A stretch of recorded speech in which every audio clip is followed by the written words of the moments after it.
Olá pessoal, estamos de volta com mais um momento da aula onde trataremos assuntos relacionados ao conteúdo do sexto ano do ensino fundamental. Continuaremos com o capítulo 4, o relevo, as águas e as paisagens. Temos como objetivo da aula de hoje identificar as partes que compõem a estrutura interna do nosso planeta, compreender as ações da dinâmica interna da Terra na modelagem do relevo terrestre, bem como também conhecer os fatores de formação externa do nosso planeta, identificar os tipos de rochas e minerais que compõem a superfície terrestre, verificar que as rochas são formadas por minerais e relacioná-las ao seu uso pela sociedade. Para a gente continuar, vamos relembrar esse conteúdo que vocês fizeram através de uma pesquisa. Vamos recapitular a partir de agora. Então, a dinâmica externa da Terra e as formas de relevo.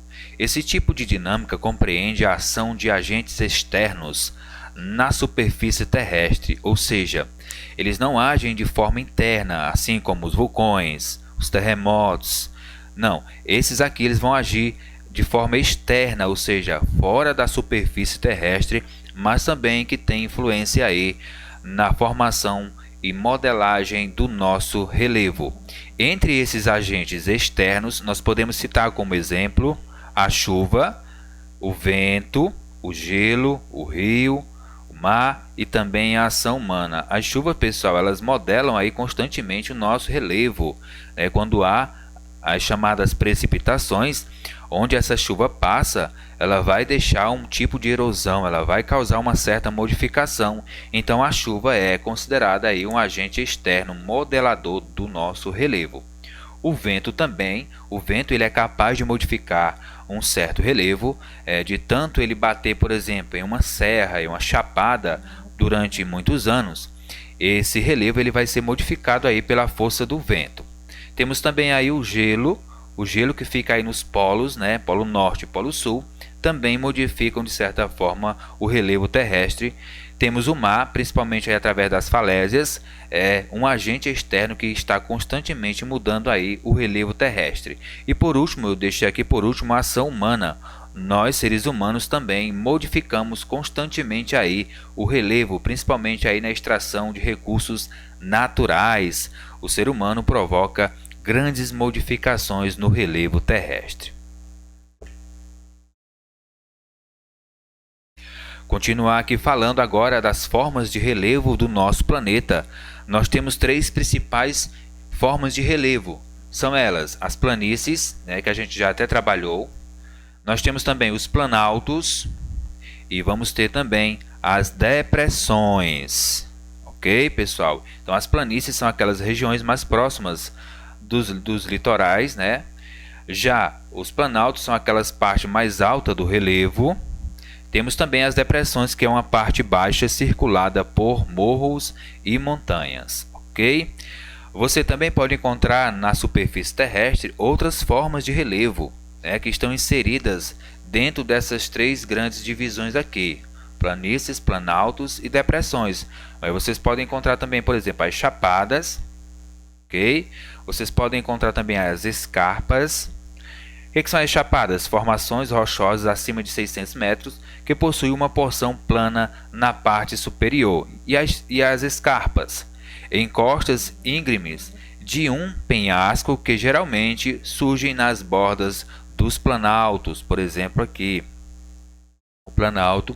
E aí nós vamos ter as escarpas, que é essa partezinha localizada aqui. E aí temos também as montanhas, né, pessoal? O que são as montanhas? Porções mais elevadas da superfície terrestre com altitude eminentes.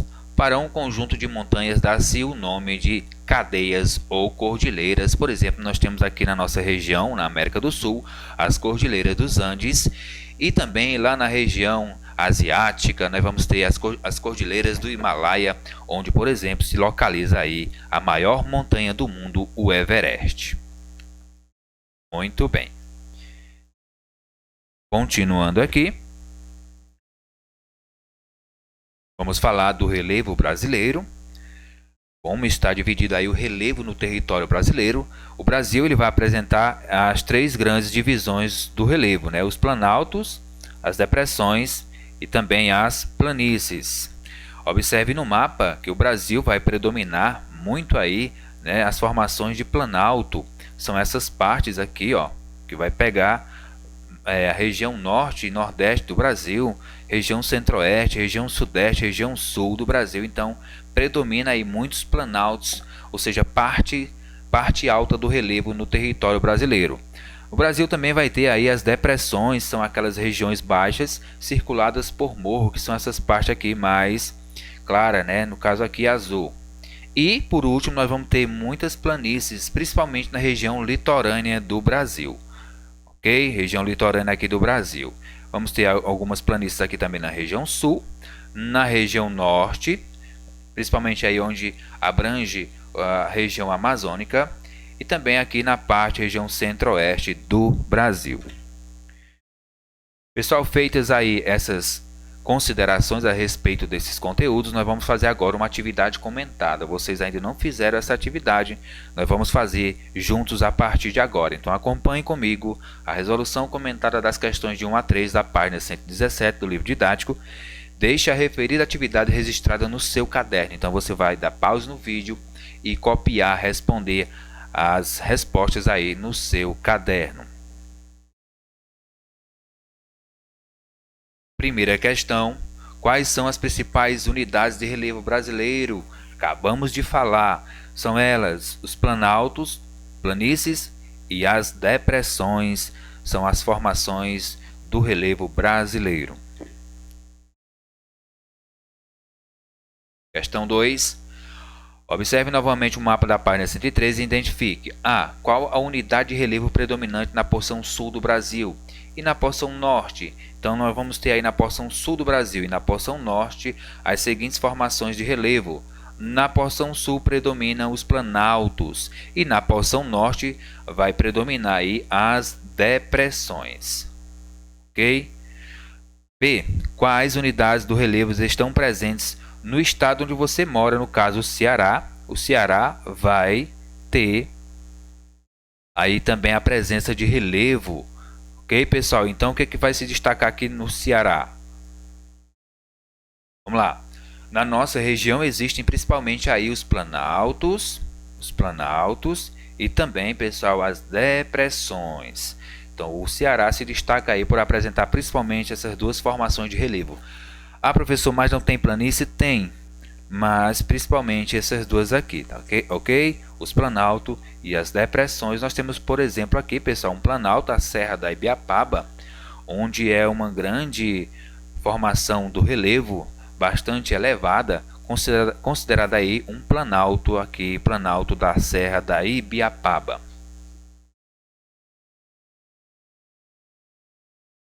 Questão 3. Uma pesquisa científica detectou em uma região do fundo dos oceanos grandes montanhas com intensa atividade vulcânica.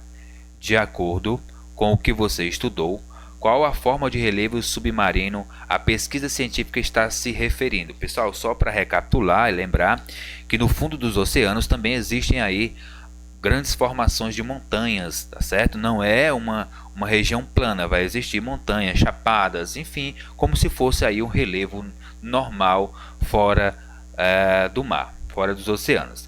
Então a resposta, a pesquisa científica está se referindo a uma cordilheira oceânica. Então essas montanhas, essas chapadas, essas elevações que existem aí no fundo dos oceanos são chamadas de cordilheiras oceânicas, ok? Então por hoje é só, a gente se encontra aí no próximo momento. Tudo de bom e até lá!